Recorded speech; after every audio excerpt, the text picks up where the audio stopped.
Howdy folks, hope you all had a great weekend. Now forget it because it's Monday, and welcome to another episode of Mingles with Jingles. Before we get started, today's sponsor is Pork Bun from Top Level Design. They're a domain hosting service who are currently doing a special on their .bio, which is biographical rather than biological, domain hosting service. Instead of having to provide individual links to all of your social media platforms like Twitter, Facebook, Instagram, you can link them all from your .bio domain, share your latest content, customize themes, embed your media, password protect links, add sensitive content warnings, and a whole lot more. Plus, every domain from Pork Bun comes with free SSL certificates and WHOIS privacy. And you can get this .bio domain and your link in bio bundle by either scanning the QR code that's appearing on screen right now, or going to the link in the description and use code BioBundle23 to get your .bio domain and link in bio bundle for just $5 from Pork Bun now. So, it's been a fairly slow week as far as gaming news is concerned, although that's not completely surprising. I mean, it's January after all. This is traditionally the month of the year where all the games publishers and the movie studios, for that matter, dump all of the stuff that they just want to leave to die, to wither on the vine. Movies in particular, because it's too late for award season. And they've spent all of their advertising and marketing budgets at Christmas. Same with the games companies.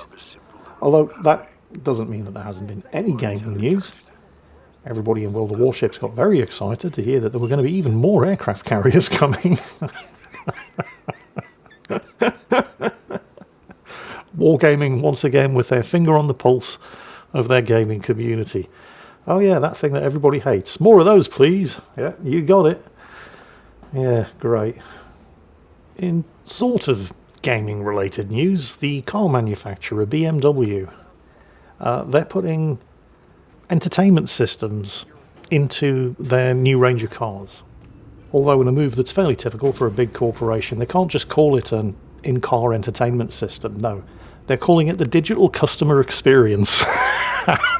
What is this fresh bullshit? That's how they're marketing it. It's actually called the Air Console. It's a pretty neat system. Basically, each seat has its own, effectively, gaming console, which you connect to over Wi-Fi or Bluetooth. Actually, yeah, Bluetooth, because it's a car, with your phone. And you use your phone as a controller for the console. And there's a number of third-party console titles that have already been announced for it, although, don't get your hopes up. We're not talking Baldur's Gate 3 here or anything. It's more like a sort of slightly bigger screen mobile phone experience. I think the title that they were showing off was called Beach Buggy 2 or 3 or something like that. It was a game that would have looked right at home on the Super Nintendo Entertainment System, but yeah, whatever. Now, it wouldn't be BMW, of course, if it didn't come with a fairly significant catch. Because let's not forget, BMW are the car manufacturer who sold an entire series of cars with things like heated seats, actually in the cars. They weren't an optional extra. You bought the car came with heated seats installed. The catch, of course, being that turning on the heated seats was an optional extra. You actually owned and had paid for the hardware, but you couldn't turn the hardware on unless you paid BMW a monthly subscription to turn your seats on that you already owned. And they're doing exactly the same thing with their digital customer experience, the Air Console. That's right, give them even more money, and you can actually use all of the stuff that you've already bought and paid for in the car that you own. Although they are being generous, and they do give you a free 90-day trial period before turning the system off, unless you pay the subscription fee. It's all part of the new operating system, which also comes with things like streaming video and apparently augmented reality glasses for the driver, which ties into the car's navigation system. Now, I don't know about you, and I don't know, I mean, famously I don't actually drive, but I'd imagine that if I was controlling a moving vehicle, the absolute last thing that I'd want is even more distractions in my field of vision. But, I'm not a driver, so what do I know? But anyway, BMW, once again, expecting people to pay a premium subscription in order to activate the shit that they've already paid for in the cars that they already own. It's a strange case of life imitating art, where the games publishers lead, other money-hungry corporations are sure to follow. Moving on swiftly to other news, actually something that's been pissing me off a lot this week. Well, not just this week, it's been happening for quite a while. YouTube, yeah, I know, big surprise. YouTube has upset me again. What it is this time is to do with the YouTube recommendations that I've been getting on my phone. So when I'm done for the day, I head to bed, I whip the phone out and I start browsing videos on YouTube. And it's the video recommendations that YouTube is making. Now, generally speaking, they all tend to be the type of video that I do watch anyway. You know, historical documentary stuff. I do like a bit of Druk NFL, for example. I like watching the operations rooms videos. I also like watching modelling and painting videos. So people like Plasmo, people like Night Shift, you know, stuff like that.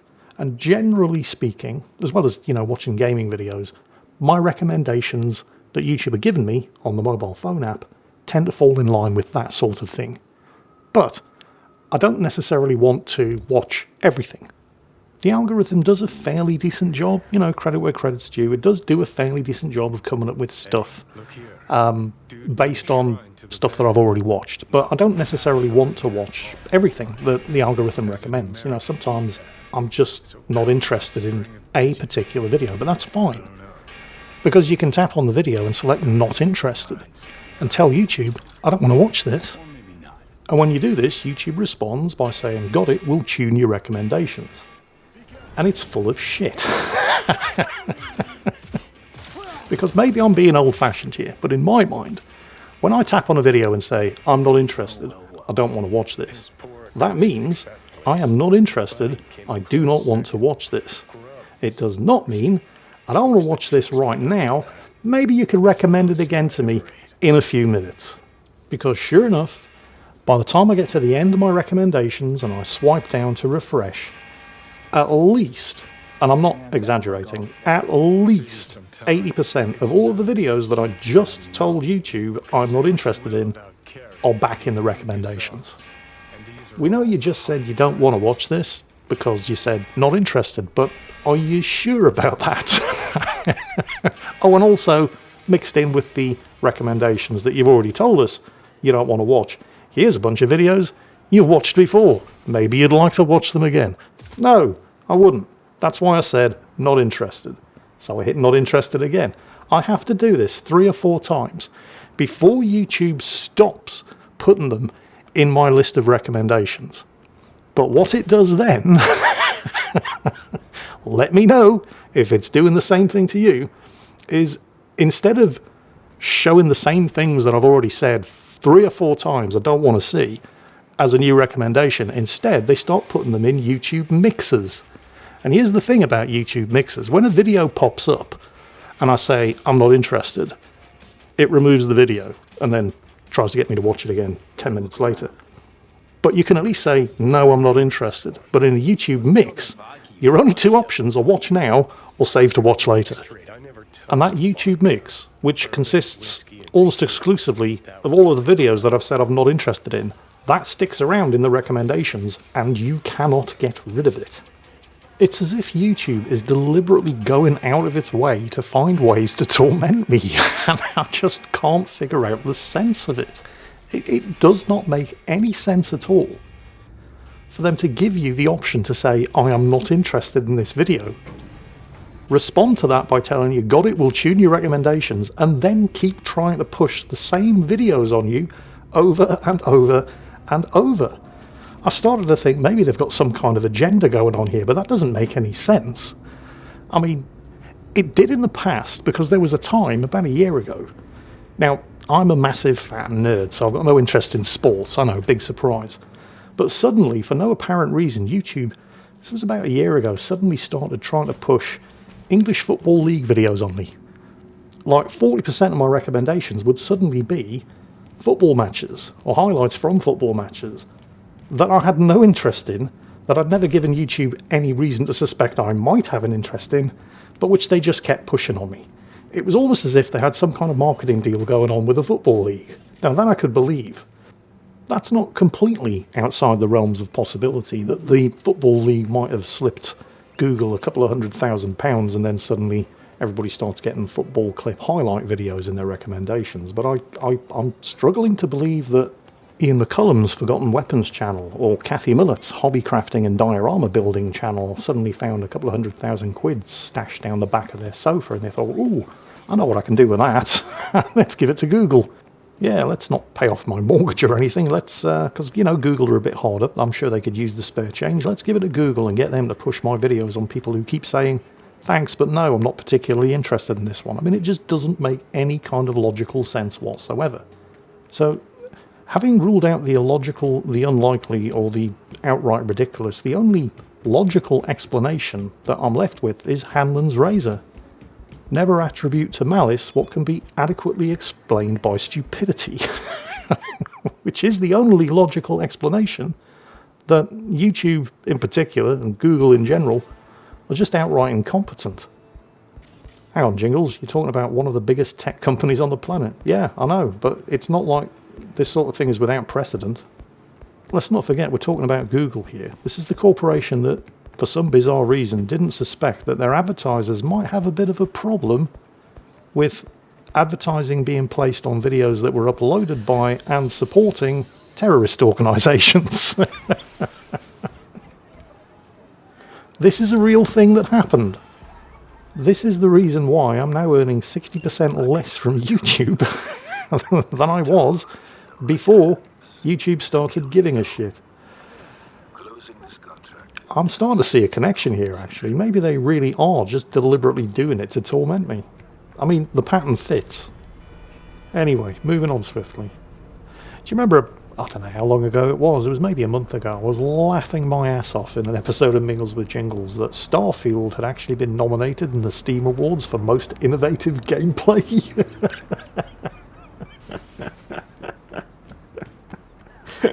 Yeah. Yeah, the game that features 1,000 planets that are all basically exactly the same, in which you can do basically nothing. Most innovative gameplay. You've got to be pulling my leg. But no, it was a true thing. They did actually get nominated and were on the shortlist for the Steam Game Awards Most Innovative Gameplay Award. Now, if you thought that was bad, or just funny, because, you know, it was, hold on to your socks, because they won. Starfield won the Most Innovative Gameplay Award in last year's Steam Awards. I suspected at the time that there was some deliberate trolling going on when I heard the news that they'd even been nominated, and there is some evidence to suggest that this may be true. Let's take a look at some of the other nominations. The Labour of Love Award, which is supposed to be given to a game that is continuously updated and worked on and improved upon by the developers. So the immediate, well, not for the 2023 Game Awards, but the immediate best example there that you could possibly think of would be No Man's Sky, which was an utter train wreck on release. But was it Hello Games? I can't remember the name of the developer, but they kept at it. And they eventually turned it into a great game. That should be the sort of thing that you think of when you hear the category Labour of Love. Now, fast forward to 2023, and you've got Cyberpunk 2077, a game that was released 3 years ago, and certainly had a bit of a rocky release, but which the developer, CDPR, have been working on for 3 years, culminating in 2023 with the release of Cyberpunk 2.0, where they drastically overhauled the game's systems and put in a lot of stuff that really should have been there on release, and also released the Phantom Liberty DLC, an absolutely huge DLC that added tens of hours of gameplay to the core game, as well as introducing multiple different new endings. And Red Dead Redemption 2 won the Labour of Love Award. Now, Red Dead Redemption 2 is a great game. It's in my list of top 10 best games ever. It was a phenomenally good game. But it's basically abandonware as far as Rockstar are concerned. There's never been any story content DLC, and aside from occasional updates to Red Dead Online, they've basically ignored it in the 4 years since it came out. And that won the Labour of Love Award. in the same year that Starfield won Most Innovative Gameplay. I cannot help but feel that there's some trolling going on here. If that's the case, and I fervently believe it is, because if people genuinely think that Red Dead Redemption 2 deserves the Labour of Love Award and Starfield deserves Most Innovative Gameplay, we're all in a lot of trouble. So if this is some kind of next level trolling on behalf of the people who voted for the games in the Steam Awards, I can only applaud it. Bethesda and Rockstar, of course, both immediately celebrated their wins and were immediately savaged in the comments and replies to the relevant tweets celebrating these wins. Honestly, it was a thing of glory to behold. It was. So yeah, I don't know. I mean, maybe just the online gaming community is getting a bit more subtle. Instead of just review bombing games, although they're doing that as well, they're getting a bit more subtle with the way they troll these games developers. The only downside, really, is it's a bit of a shame for the guys in the same categories who probably should have won those awards. Although, to be honest, in the Most Innovative Gameplay Award, the one that Starfield won, I'd never even heard of any of the other nominations. But there's no direct evidence to indicate that either of these two wins were as a result of an organised online trolling campaign. I mean, if you go to Reddit, it's just full of people scratching their heads and saying, how the hell did Bethesda win? There's no organised campaign on there in order to, get them nominated and then stuff the votes. It's the sort of thing you'd expect 4chan to do, but 4chan aren't usually quiet about this sort of thing either. And there's been no sign of any kind of organised troll campaign there. So the only thing I can suggest that makes any kind of sense, because, we have to rule out the ridiculous and the impossible, which includes the idea that Bethesda actually deserved to win. Same with Rockstar for Red Dead Redemption 2. It's like it was an idea whose time had come. People saw that Bethesda had actually been nominated, and this had probably come from the people who were playing Starfield via Game Pass rather than anybody who'd actually spent money on it. And they thought, yeah, that'd be funny. Let's get Starfield nominated. And then it got nominated, and they thought, what would be even more funny? Let's get it to win. And it did, and it is kind of funny. But the remarkable thing is that it wasn't organised. There is no evidence to indicate that this was any kind of concerted and organised campaign to troll the Game Awards, either for Bethesda with Starfield or Rockstar with Red Dead Redemption 2. It's just like it was an idea that suddenly started gaining momentum, and more people thought, that would be hilarious, and then it happened. I mean, you come up with a better explanation. You have to bear in mind, though, at least as far as the Steam Awards are concerned, and this doesn't really go any way towards explaining it, but it might shed a little bit of light on matters. Baldur's Gate 3 won Game of the Year. Big surprise. Baldur's Gate 3 also won the most story-rich game. Again, big surprise. Both thoroughly deserved. But what a lot of people don't realise is that Baldur's Gate 3 also got the most votes in a lot of other categories, including Most Innovative Gameplay, but it didn't win in those other categories. And the reason for that is because no one title can win more than 2 awards in the Steam Awards. So Baldur's Gate 3 walked off with Game of the Year and story-rich game, and it couldn't win Most Innovative Gameplay because it already had those first 2 awards. So what was left? Starfield and a bunch of other titles most people have never heard of. So that kind of explains why Starfield won it. Doesn't explain why it got nominated in the first place. That will remain forever a mystery. Also doesn't explain why Red Dead Redemption 2 won the Labour of Love Award, considering it was going up against titles like Defense of the Ancients 2, Apex Legends, Rust and Deep Rock Galactic, all of which have actually been supported steadily since they came out. I guess there's no accounting for the internet's sense of humour. Anyway, that basically covers it for this week. It's been a remarkably poor news cycle as far as gaming is concerned, but we had a few things to talk about, and I hope it's given you something to think about and maybe have a conversation about in the comments. Do let me know what you think about the various things that have been covered in this week's episode of Mingles with Jingles. Hope you all had a great weekend, and as always, take care, and I'll catch you next time.